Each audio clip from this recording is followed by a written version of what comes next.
I'm Rob. This is Newsmentary Live. Every weekday, hit subscribe, hit the notification bell. Just been wondering, what's the America we're envisioning? You know, what are we looking like in 5 years from now? Americans going to be on Con Air going to El Salvador prisons? It's a weird world. I wish more people would come together right now. And I gotta be honest, I've been a little checked out of the news, which is a nice thing.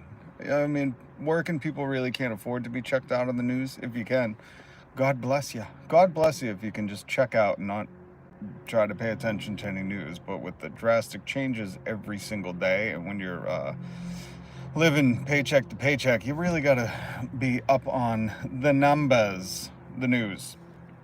But I've kind of been checked out of the news because I'm writing, editing, filming a new video. So I just haven't had time to fully dive into the disaster piece theater that is America. And for the past day or so, it's been nice. But what I have read is that DOGe, I don't understand people who support DOGe because it shows no proof of fraud. It acts like it can find billions of dollars of fraud and lay off hundreds of thousands of people. But the reality is like, you know, as big as the government is, it's not really running in excess. If you want to find fraud, go to Congress. You know, go to the Senate, go to the House. That's where all the fraud is. That's where the proven fraud has been. But the politicians on the buy isn't what Elon's looking for. If he was really trying to cut deficits, he'd look into the military spending. He hasn't done that. And it turns out, from what I've read and links down below, is not only is Elon Musk making it much easier for fraud to take place because of his little big balls team of Dogers, but apparently there was a whistleblower who was saying like, yo, Elon's team is allowing straight access to like weapons arsenals to Russia, like direct access via Starlink. And if you don't know, Elon Musk has just secured more contracts via his internet Starlink service. I think it's very scary to have our government dependent on billionaires, because when you're at their whim and they're essentially, they have the temperament of like an inbred pit bull. And listen, I like pit bulls, but people inbreed pit bulls, and then you get these wacky temperaments, you know, where everything's a challenge. You don't even have to look them at the eyes. Just watch any Cesar Millan show where the dog is like hypersensitive around food, petting, other dogs, cars. It's like these people have the temperament of that. And I don't think it's smart to have our government beholden and at the will and whim of these psychotic greed swine monsters. Caden, hello. Spicy for Life said hi. Davlat Hamrev, hi, how are you? Good to have you here. I'm Rob. I do Newsmentary, news commentary every weekday. Hit subscribe. So yeah, we're going to talk a little about DOGe. I don't know if you guys remember the infinite money glitch at JP Morgan. I think it went viral last year or the year before. The infinite money glitch. That sounds like the coolest Minecraft hack there ever was. But it's not. Apparently, people were, and listen, you could do this back in the 90s, okay? Back in the 90s, if you cashed a check and you knew the money wasn't going to cover it and was going to bounce, you could withdraw money from that check, a certain amount of money. And apparently this happened again with JP Morgan, and people were putting in bogus checks of like $75,000, $73,000, and then they were making large withdrawals to get the cash out before the 6-day bouncing happened of the check, before the check went bad, and they said, no, there's no money with this, and people were cashing out. But who knows? It was probably fraudsters. And now the news today is that all those infinite money glitchers are getting sued by JP Morgan. But JP Morgan's probably got a shirt. Listen, I'm just for the people that don't have all the money. That's who I side with normally. Now, I don't know how it's going to flesh out, but some of these people are trying to claim bankruptcy protection because the biggest bank in the world, JP Morgan, trying to sue them. It might not have been them, you know? They might have got hacked. It might have been a fraudster. That's the other reason why due process is so important, because due process means you go and you prove, you know, what your evidence is, and you have an unbiased, oh, I can't roll my eyes hard enough. You have an unbiased, you know, party judge it. That's why we need due process, which is just being eradicated.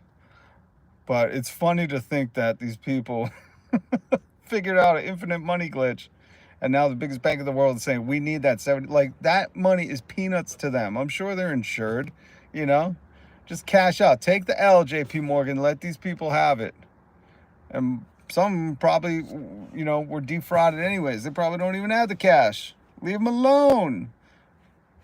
It's just amazing, because, you know, if this was the other way around, like if you look up the biggest theft in America is wage theft, it's billions. It shrinks any other kind of theft in America. So that means wage theft is corporations not giving people their paychecks correctly, whether they're shaving off hours, not doing the right allotment of money, you know, whether they said, hey, we'll agree this amount, but you really are getting this amount, and you have to fight them tooth and nail. The largest theft in America is wage theft. That means the working class is being robbed by corporations. And there's really no way, like, you know, besides the government agencies like the NLRB or the CFPB, or these government agencies that ironically DOGe, unironically, Elon is trying to get rid of. Those are the ways you claw back that money. You go, my company, my employers, you know, did not pay me what they had agreed to, so you have to go through the government, and the government will, you know, stand for you. If you've gone through this, which I have, and I know people who have had, like, this is your only recourse. So when people cheer on DOGe and him getting rid of the ways like ordinary people can get their money back stolen from corporations, you go, oh, these idiots. You know, they'll learn the hard way, because once they need to claw that money back and they have no recourse, they're like, oh, yeah, we had to close down the labor board in your town because Elon Musk laid everybody off. They'll figure it out. But if you've been through this, if you've experienced, you know, a company not paying you correctly and the employer participating in wage theft, again, the largest theft in America, then you'd understand how important that is. But it's just funny that wage theft is the largest theft in America.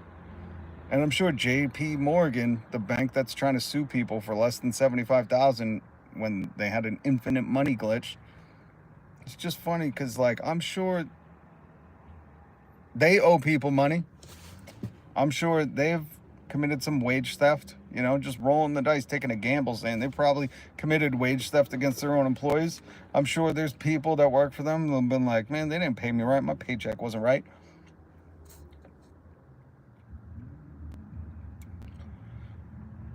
But here they are trying to go after, and the reason they do, because they have infinite money and they can bully people into it, you know?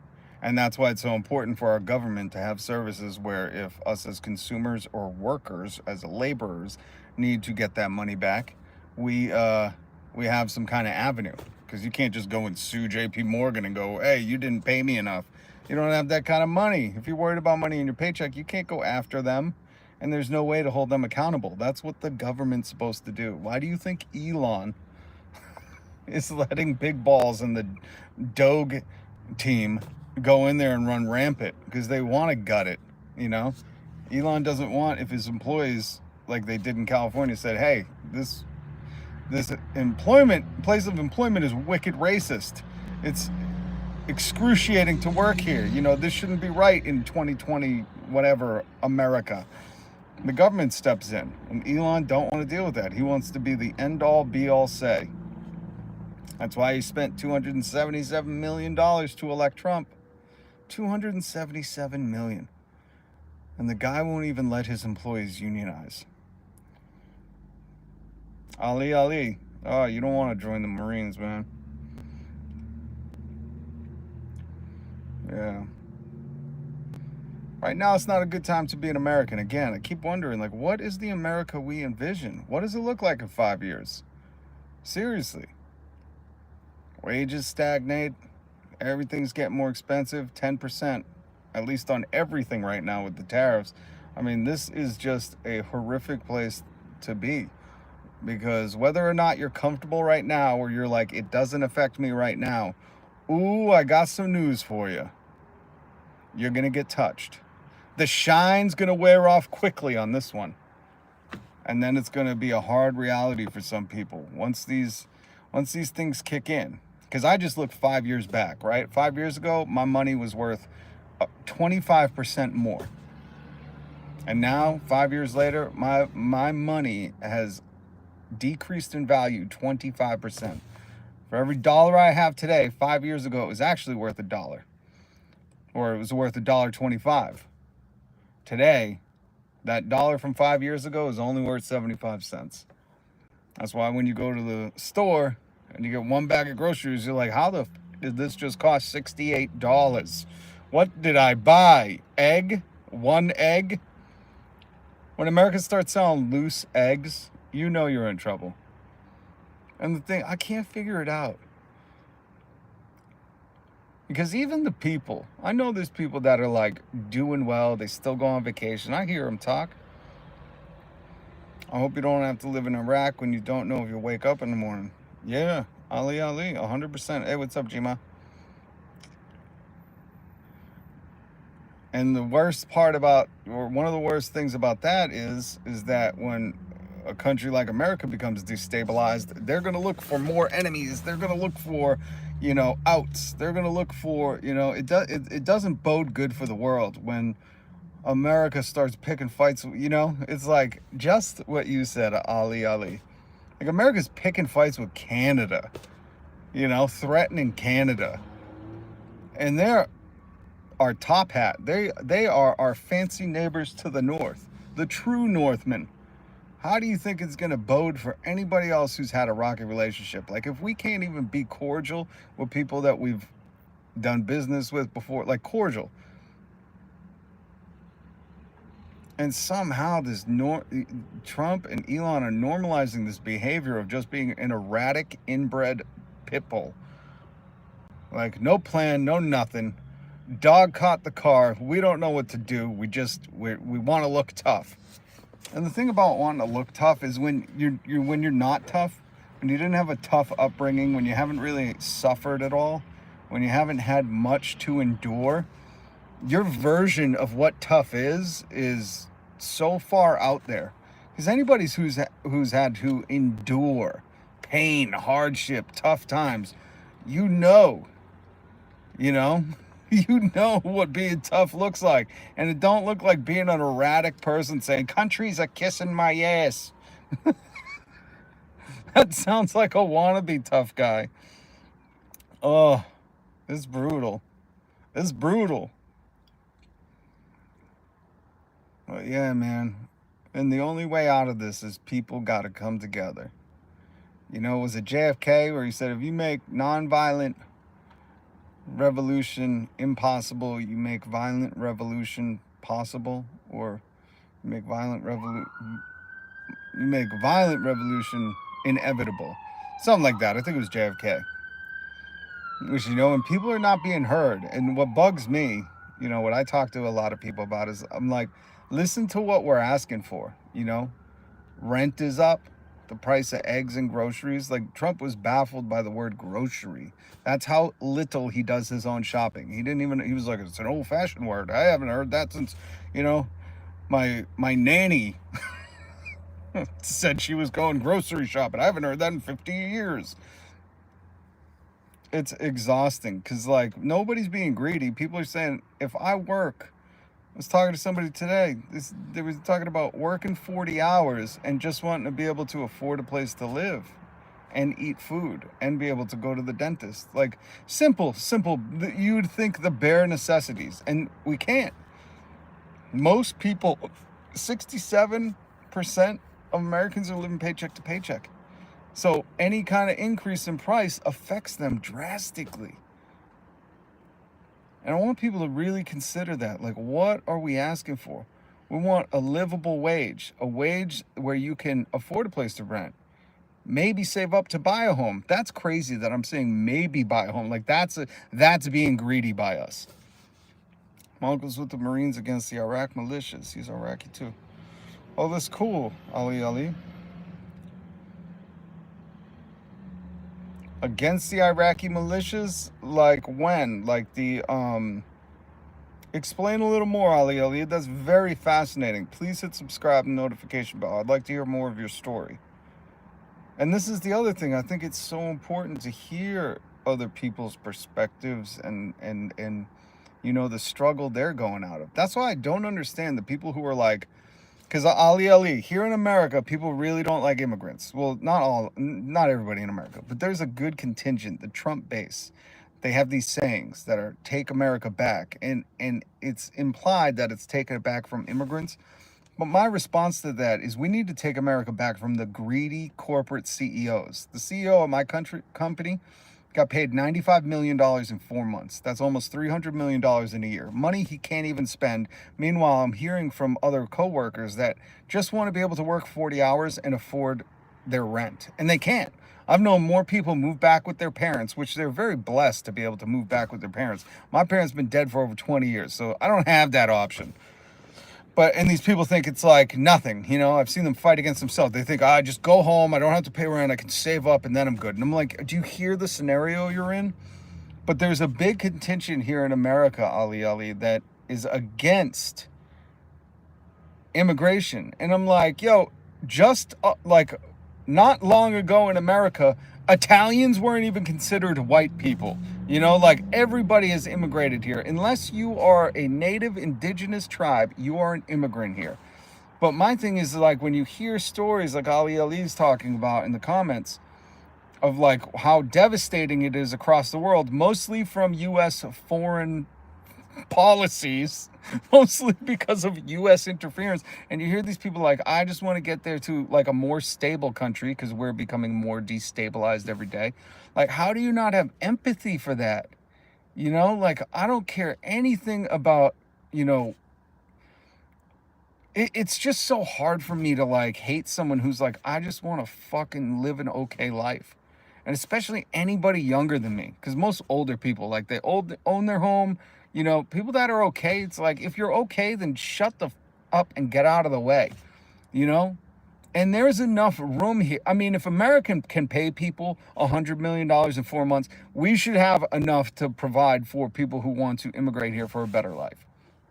But my response to these people that are always like, oh, we got to take America back, outside of me saying we need to take it back from the greedy CEOs and these board members and the stock buybacks and the wealthy who are saying my word is law, we need to take it back from them, because there are no immigrants besides Elon Musk who are laying you off. It's the CEOs, it's the profits over people, it's the trying to meet Wall Street's expectations. The immigrants are coming here for a better life. If anything, in all of my years, decades on this earth, all of the immigrants I've known have been amazing humans.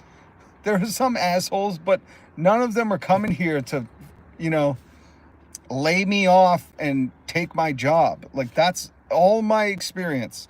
I've known corporate management that wants to lay you off, take your job, not let you get a raise, not just pay you enough to afford to live, even though it was very much worth it. Why? Well, number one, because I'm a human, but I also knew how much I was making these companies, especially when I worked in radio. I was making them shit tons of money.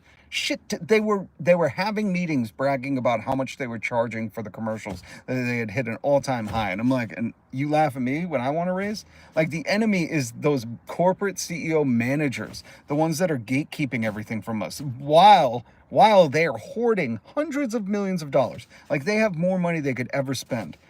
And people allowed Trump and Elon Musk, ironically Elon Musk, an illegal immigrant, to turn that focus. BLM, just shut up.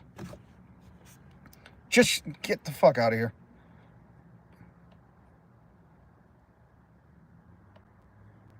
You're just out of here, BLM. I ain't even having it. Get out of here, you racist. Go to a different channel. I won't even tolerate it. your white ancestors built this country. You say shit like that. Jesus, Lord, help me.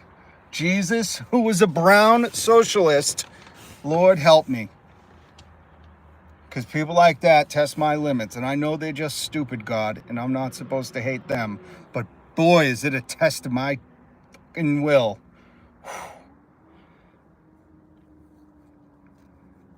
I think his name was BLM. BLM, get out of here and don't come back. Never come back to this channel. You're a waste of space. You should be deported out of this country. You are a horrible human if you say shit like my white ancestors built this country. You're despicable because they didn't. Number one, maybe they owned slaves and they helped build the country, but your racism was just not tolerated. I can't have it, man. This is 2025 America. Go to Ben Shapiro, Steven Crowder, Jesse Waters. Go to your Fox News where they embrace and amplify and whistle for that racism. Not here.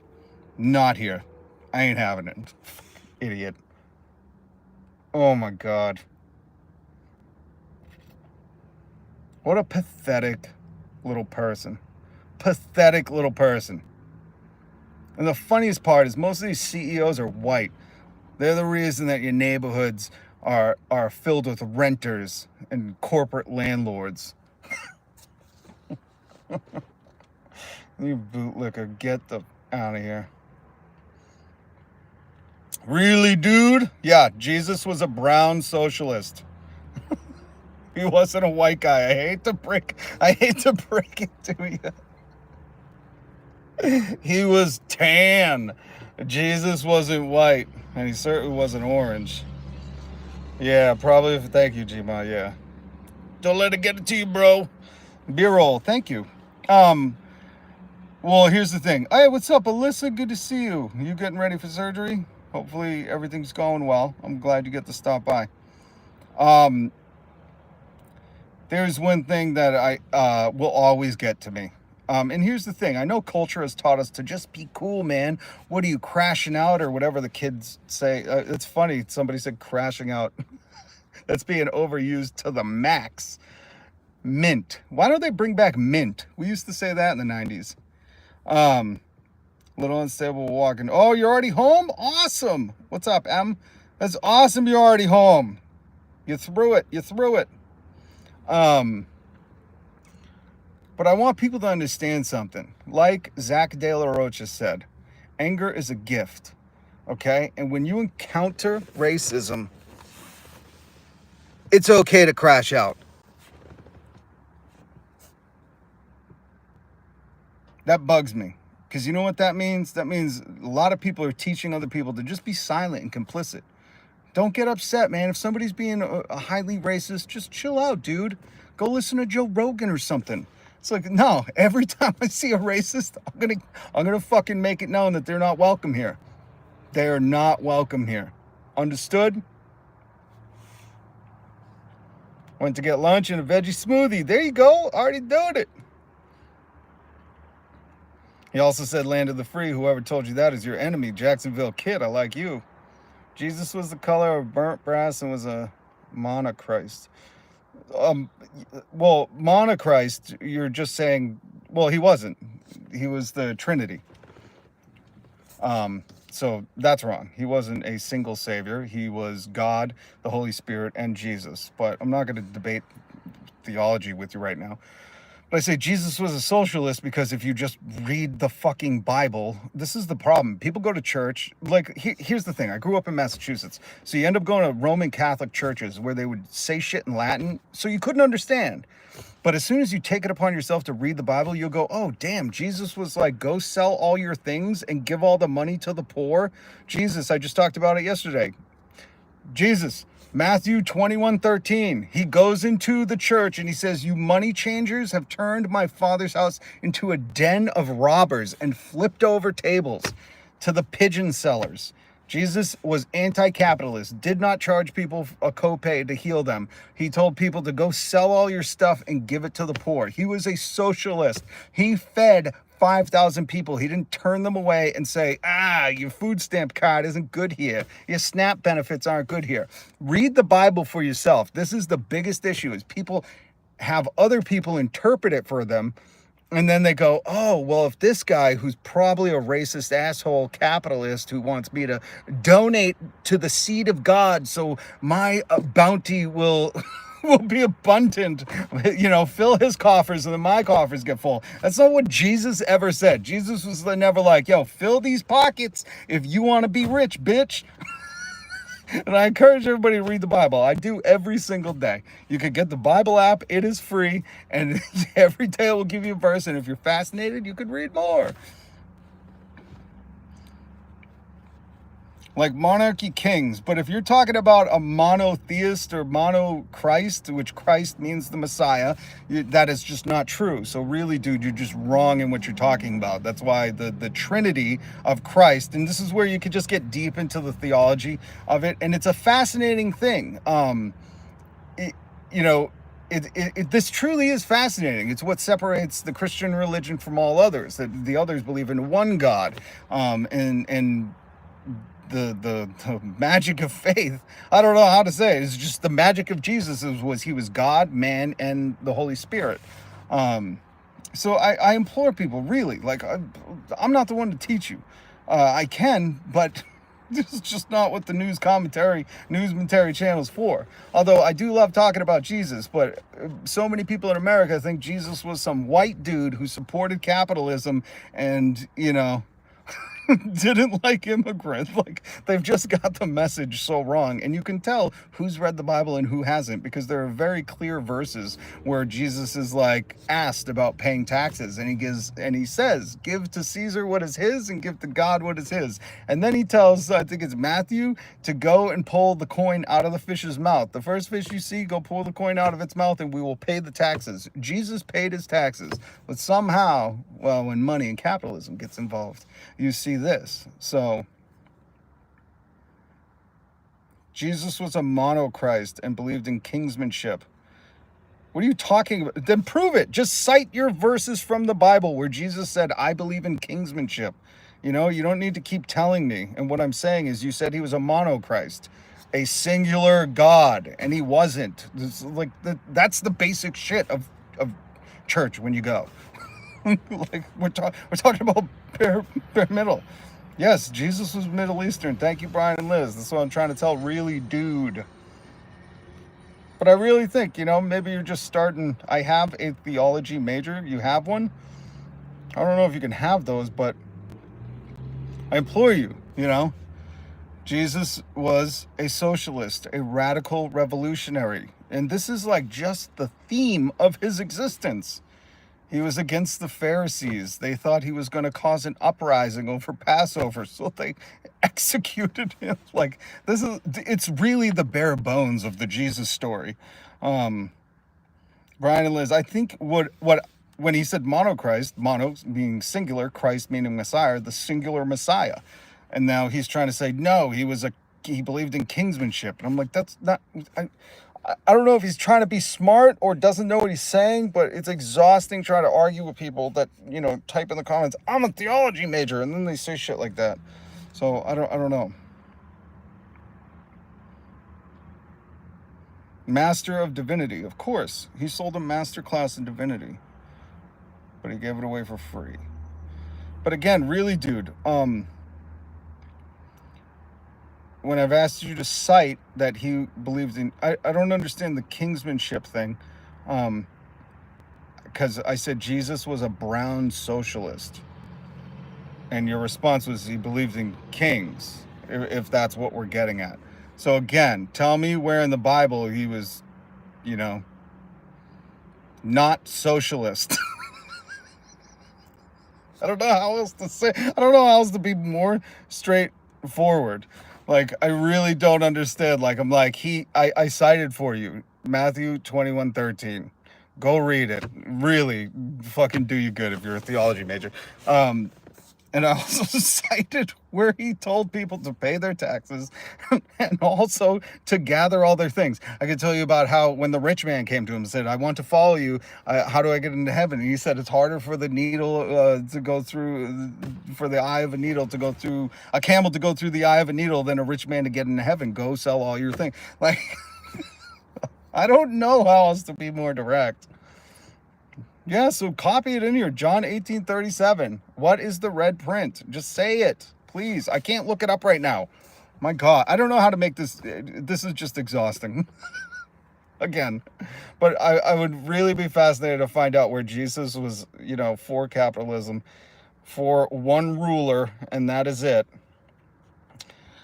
Because,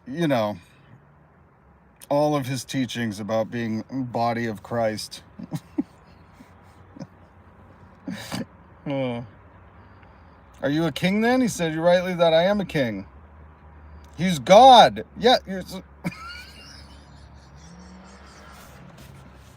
Shit. Really, dude? You got a lot more work to do if you're saying he said, yes, I am king. He's the King of Kings. That is one of his titles. Same with Christ and Messiah. Again, so you're saying, I'm sorry, but this is at a stupidity level that, I didn't think we were going to try to touch. But, okay, so Jesus being the King of Kings, a Messiah, a God, a Christ, which you could also look at different translations. That's a fun thing to do. You could look at the Greek and what the Greek word was. But really, dude, when he says, yes, I'm a king, that's not him saying, I believe in kings. He's saying, yes, I'm God. He literally, his story is about being the Son of God, the King of Kings. I think there was even a clothing line, King of Kings.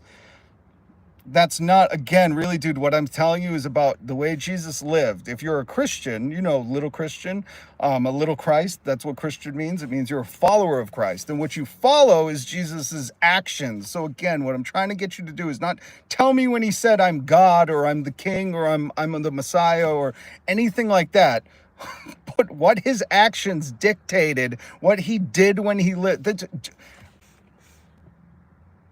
I don't think you understand theology. I don't think you understand, they studied Jesus and not just the words he said, but what he did. Oh, this is exhausting. But I encourage you, really, dude, ? I really encourage you to continue on this journey, man. It's a good one. And it's a great story. One of the greatest stories ever told. I love it. Jesus is a radical revolutionary. And I want you to read the Woe to the Pharisees, okay? Really, dude, that's your assignment. Is Sweden the model you're looking for? I'm very curious how to flesh it out. Sweden the model for what? Alone Boy YouTube. Hello, how are you? Shoot. We wasted a lot of time, really, dude, but maybe we could just have a whole, because I love talking about Christ. I love learning about Christ. And there's always, I'm trying to think, I can't think of the guy's name. There's a really, really smart dude who has a doctorate. Ryan Reeves. Ryan Reeves on YouTube. Go look his channel up if you're into theology and stuff like that. Ryan Reeves. Very, very smart dude. He just returned to YouTube, but he has amazing theology videos over the course of time and how the church has changed and what was excluded depending on the times, especially medieval times. So I highly encourage your journey. Keep going, man. Keep going. Keep going. Thou shalt not judge, lest ye be judged. Right? Right. Yeah, Gma, I'm not sure. Sweden the model I'm looking for. For what? A welfare state? Probably. I'll take anyone over what we got right now. Socialism. Well, Marxism, Gmar. So Marxism is just the political theory. I think a lot of people don't understand that if you go to work, if you work every day and you're struggling to afford things and you think things need to change. Now, again, this is a very loose definition, but Marxism is just the philosophy of the workers are against the bourgeoisie, the elites of the society who rule, control, and own all the assets. And that should lead to some kind of revolution where, the workers can claw that back. So I believe, if you go to work for a living and you think shit needs to change, you're a Marxist. But that word is scary to Americans because they do not teach about that. They specifically don't teach about that. So, I mean, anybody who works and says, we need some kind of revolution, we need a change in things, we need to redo things to have workers be able to afford things, then surprise, you're a Marxist. Again, that's a very, very, very, very, very basic, just to cover it right now because I got to go. But I appreciate you stopping by the live. And socialism, if you hate the fire department, you hate socialism. If you're scared of socialism, you're scared of yourself. Socialism is just having the workers have some kind of control and means of the production and sharing in the wealth. Again, very, very basic.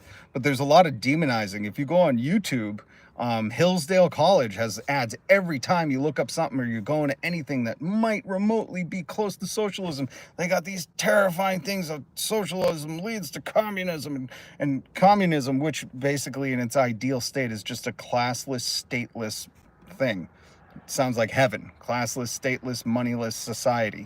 Isn't that what people that believe in Jesus call heaven? So anyway, so it's weird, but they do everything they can to demonize it. Why? Because the wealthy people who are benefiting and exploiting people in capitalism need everything in their power to convince you that your power is not in socialism. That takes your power away and you won't own anything, and it's just not true. And if you want to learn more, I highly encourage people to look this up, because it will only benefit you to understand that, like, you say you hate socialism, but Social Security is a good thing. The fire department, police department, we don't have too much, but there are worker-owned co-ops. You'll hear companies say, we're worker-owned. That's socialist. So he accepted titles like King of the Jews. Yes, really, dude. No, I'm telling you, yes, because he was God. That's why he accepted the titles.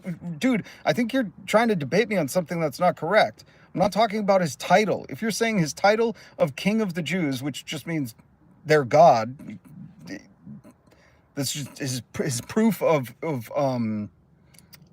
being, the Christ, the Messiah. If you're saying that, I take that, meaning he supported kings, that's a fucking huge leap, and there's more in the Bible. And he 100% was a socialist. Advocated for state-enforced redistribution of wealth. That's not what socialism is. You need to look up socialism. Again, that's the Americanized answer. That tells me so much about you. The state redistribution of wealth. That's not fucking socialism. Go look it up. A simple Google search. I really, really, dude, I really encourage you, because you're going to say that around people who know, just have Googled it, just look up the definition, and they're going to go, oh, fucking moron. Okay, we got to be a little quiet around him. It's not the redistribution of wealth. It's just not. Again, socialism, please look it up, my Christ. And you know what the beautiful thing is? We all have the internet at our fingertips. So and it's your choice. This is your journey. If you want to learn, go ahead. We want to stay in that bubble and go, no, it's when the state redistributes all the wealth. It's not, And it's a beautiful thing, socialism, and what Jesus did, He said, collect all your money, collect all your things, sell it, and give that money to the poor. So I encourage you, really, dude. I really do. You have a journey, and you're there. Don't think, well, this is what I've been told. He accepted King of the Jews as the title, so he's into kings. Do you know anything about Jesus' life? How much he empowered people? He was not a tyrant, nor did he teach people to just accept a king. Oh, it's funny. Because I get where you ended. You said, he's into kings because he accepted that title. But it just means that at the end of the day, you look at him as God. That's what he's saying. And it was even a struggle for him, man.